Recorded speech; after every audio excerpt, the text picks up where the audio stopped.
Alors, l'intervenante suivante, comment vous dire, comment la décrire? Alors c'est pareil, je ne la connaissais pas, et comme la plupart du reste des intervenants, je l'ai rencontrée hier soir. Je vous dirais sincèrement, je ne sais pas à quoi elle carbure, parce qu'après une année de COP22, comme on cherche des sources d'énergie renouvelables, je pense qu'elle en a trouvé une. Elle déborde d'énergie. Elle déborde d'énergie. Née au Liban, elle nous vient du Canada. Elle a œuvré toute sa vie pour l'égalité homme-femme. Rien que ça s'applaudit. Il y a beaucoup de femmes dans la salle? Est-ce que les femmes peuvent lever les mains? Levez les mains. Ah ouais, il y en a un paquet. Alors les hommes, applaudissez les femmes. Voilà. La femme que vous allez recevoir maintenant pour cette deuxième intervention dans le cadre de ce TEDx est présidente fondatrice de la gouvernance au féminin, vice-présidente et directeur général de Eastern Canada Sierra Medical Services. Elle a obtenu un certain nombre de prix pour son action en faveur de l'égalité homme-femme. Elle fait partie des 100 femmes les plus influentes du Canada. Je vais vous demander d'accueillir Caroline Coetzee.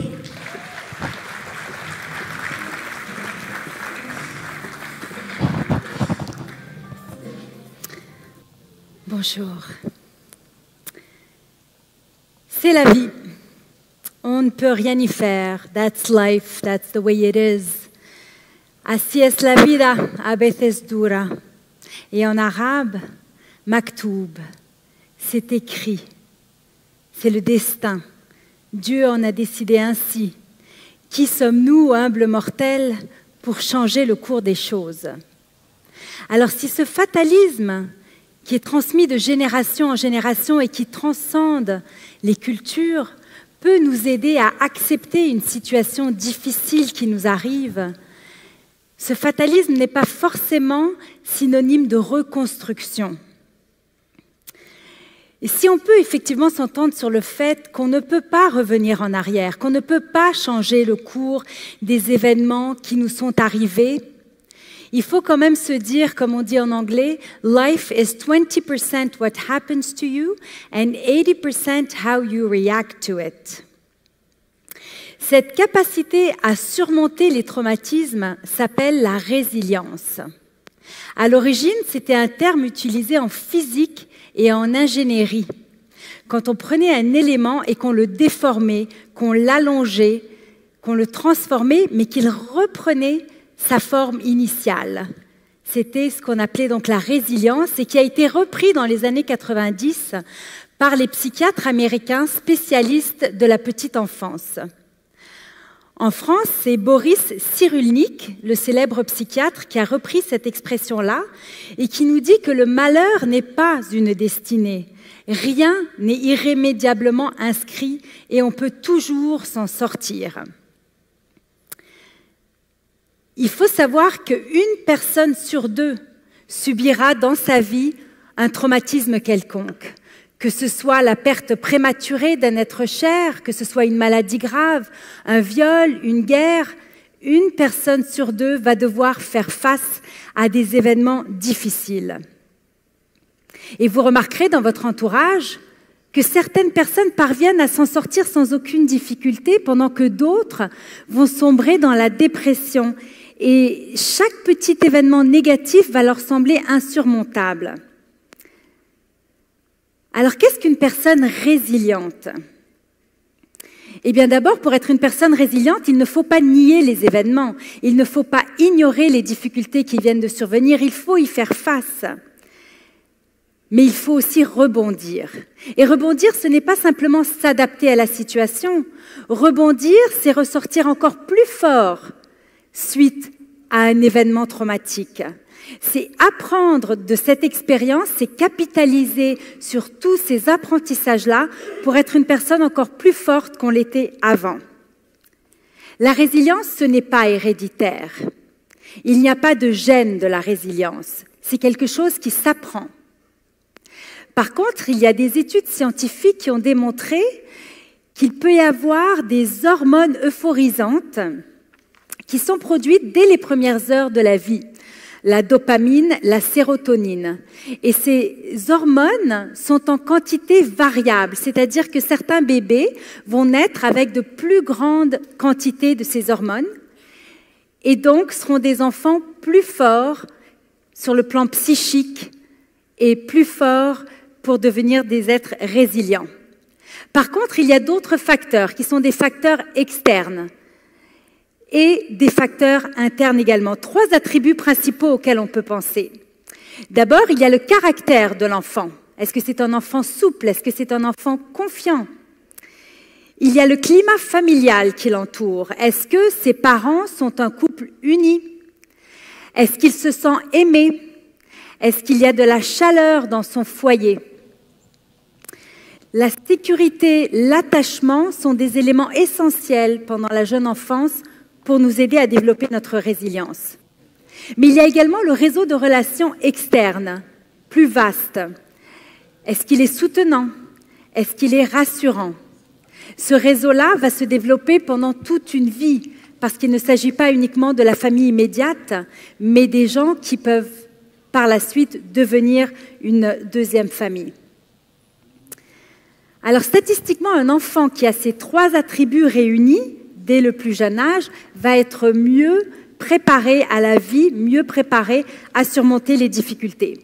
De plus, s'il voit que ses parents recherchent, quand ils font face à une difficulté, des manières de s'en sortir, si ses parents ont tissé autour d'eux un lien avec des gens pour pouvoir parler des difficultés qu'ils vivent, plutôt que de faire semblant comme si de rien n'était.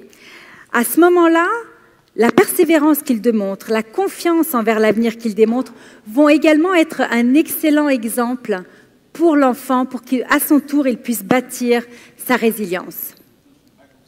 Alors, étant une spécialiste de l'égalité homme-femme, Faisal vous l'a dit tout à l'heure, c'est mon combat au quotidien depuis une décennie. J'ajouterai que les femmes ont probablement une prédisposition face à la résilience, probablement de par leur vécu, par leur histoire, trop souvent teintée d'oppression, surtout dans certaines cultures. Et sachant que c'est un trait de caractère essentiel pour avoir des leaders forts dans nos entreprises, je pense que les femmes peuvent avoir une longueur d'avance si on leur donne l'égalité d'opportunités pour se prouver. La résilience, mais également l'intelligence émotive dont les femmes font preuve de manière assez naturelle également. Parce que si on veut faire croître une tempête, il faut être un leader en mesure, faire croître une entreprise, pardon, il faut être un leader en mesure de traverser les tempêtes, parce qu'immanquablement, les tempêtes vont se présenter. Et si au moindre coup dur, ce leader ploie et coule, il ne pourra jamais faire en sorte que son équipe le suive à travers cette tempête-là. Donc la première des choses à faire pour pouvoir se sortir d'une situation difficile et pouvoir mettre en place sa résilience, c'est de ne pas se considérer comme une victime. Il y a plusieurs éléments qui, mis ensemble, peuvent nous aider à être plus forts. Et je vais vous donner quelques-uns de ces éléments que vous pouvez mettre en branle dès la fin de cet événement. D'abord, pensez à bâtir votre estime personnelle, votre confiance en soi. Ça, c'est la base de tout. À partir du moment où vous croyez en vous, vous pourrez convaincre les autres également de croire en vous. Apprenez également à réguler vos émotions. Alors, il faut se défaire des émotions négatives pour mettre l'emphase sur les émotions positives, celles qui vont vous permettre de voir les choses du bon côté, d'être optimiste, d'être positif. Toujours avoir des rêves, toujours avoir des objectifs à atteindre, des défis à surmonter, des projets à réaliser. Vous montrez flexible et enthousiaste face au changement. Puisque de toutes les manières, les changements vont arriver, nous sommes dans un monde en perpétuelle mutation, il faut savoir s'y adapter, il faut savoir se comporter de manière résiliente et on appelle ça également en anglais communément le coping. Évidemment, s'entourer de personnes positives qui vous encouragent, qui vous soutiennent. On a tous dans notre entourage des personnes bienveillantes qui nous aident dans nos objectifs. Identifiez ces personnes qui ne sont pas là pour les bonnes raisons autour de vous. Ces personnes qui ne vous veulent pas toujours du bien. Essayez de les identifier et de vous en éloigner. Ayez une pratique spirituelle. Elle peut être méditative, elle peut être religieuse, peu importe. Mais l'essentiel, c'est de savoir remettre en perspective nos problèmes face au monde qui nous entoure. Et soyez dans la gratitude. Soyez reconnaissant pour tout ce que vous avez, plutôt que de vous plaindre de ce que vous n'avez pas ou de ce que vous aimeriez avoir. Pensez qu'il y a des gens qui ont beaucoup moins que vous et qui s'en contentent largement. Et puis ce fameux fatalisme qui consiste à accepter les choses, il est quand même important parce qu'il est essentiel d'accepter les situations, d'y faire face, plutôt que de les ignorer en espérant que peut-être elles disparaissent toutes seules. On a parfois de la difficulté à extérioriser nos sentiments et de les exprimer en mots. Certaines personnes choisissent les arts pour faire cela, de la peinture, pour exprimer des sentiments, des émotions qu'ils ressentent. Et puis le sens de l'humour. Un éclat de rire est une merveilleuse façon de changer notre attitude, de voir les choses différemment. Quand on parle de résilience, on abandonne cette notion aseptique de la vie qui nous fait penser que tout ira toujours bien. En parlant de résilience, on reconnaît qu'on va peut-être être confronté à des difficultés, mais qu'il y a moyen de s'en sortir et qu'on veut mettre en place tous les mécanismes nécessaires pour rebondir. Alors ce message est puissant notamment pour les parents ou les éducateurs qui ont parfois trop tendance à vouloir protéger leurs enfants, à les mettre sous une cloche de verre, pensant que c'est le meilleur moyen de les tenir à l'abri des difficultés. Mais dans les faits, on ne leur donne pas les outils nécessaires pour faire face à la vie. On ne pourra pas toujours être là pour les protéger. Il faut plutôt leur enseigner les mécanismes qui vont leur permettre d'être résilients le jour où un problème les frappera.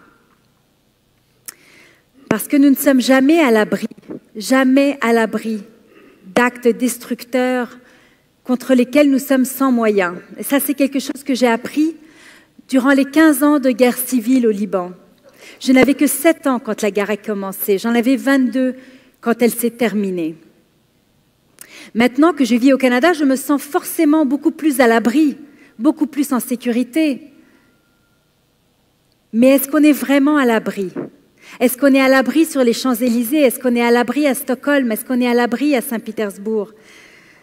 Peu importe où nous vivons, que ce soit dans un pays en guerre, que ce soit dans une terre de paix, nous ne sommes nulle part exemptés des retombées d'un combat auquel nous n'avons jamais choisi de prendre part.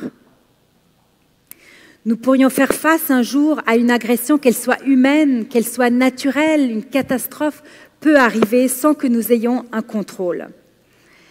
Il est nécessaire d'apprendre à surmonter les pires épreuves, car nous pourrions un jour être des cibles arbitraires. Les Libanais ont pour la plupart d'ailleurs développé de grandes qualités grâce à la résilience, comme le courage, comme la persévérance.